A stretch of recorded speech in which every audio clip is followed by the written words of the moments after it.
Caudalie est né ici, dans les vignes du château Smith-Lafitte à Bordeaux, qui est la propriété de ma famille. Et c'est là que pendant les vendanges, en 1993, mon mari et moi avons rencontré le professeur Vercotraine, qui était le directeur du laboratoire de chimie des substances naturelles à la fac de pharmacie de Bordeaux.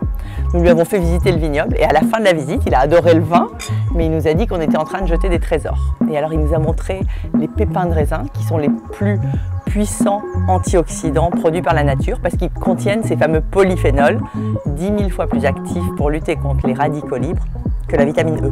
Et les radicaux libres, c'est ce qui fait malheureusement brunir les fruits, c'est ce qui fait rouiller les voitures et c'est les responsables de 4 litres sur 5.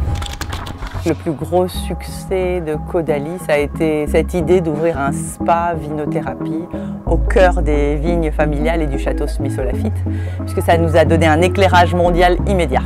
Déjà, moi, j'ouvrais le premier spa en France, et puis le fait d'appeler ça de manière un peu provocative, je l'avoue, vinothérapie. On a eu des chaînes de télé américaines qui se battaient pour avoir la primeur et pour couvrir l'ouverture de ce spa. Ça a fait beaucoup de bruit. En 1997, mes parents voient que tous les week-ends, ils ont des beaux mariages dans leur château et ils ne savent vraiment pas où envoyer les invités parce qu'il n'y a pas d'hôtel sympa vraiment proche. Et moi, en parallèle, des Américains de Napa Valley m'appellent et me disent « Venez faire un spa Caudalie avec vos pépins de raisin dans notre vignoble ». Et on trouve que l'idée est géniale, on est très excités. Quand mes parents entendent ça, leur sang ne fait qu'un tour et ils se disent « On va faire des chambres d'hôtes avec un petit spa Caudalie ».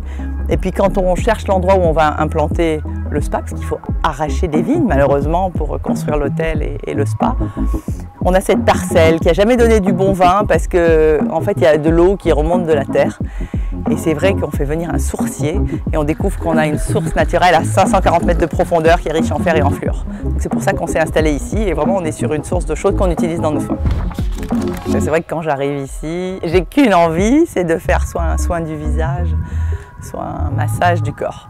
Mon soin du visage préféré, c'est le soin resveratrol lift parce qu'il y a toute une technique de palpé roulé qui vous fait un effet lifting immédiat que j'adore.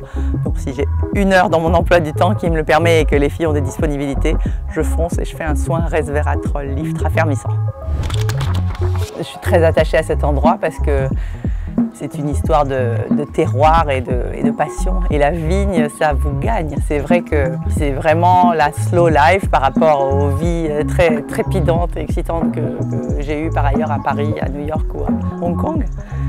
Ici, il faut faire avec la météo et puis il faut attendre que la vigne pousse. Et puis avec ça, il faut arriver à produire un des meilleurs grands crus au monde. Voilà, donc c'est touchant et c'est vrai qu'on s'enracine dans ce magnifique terroir.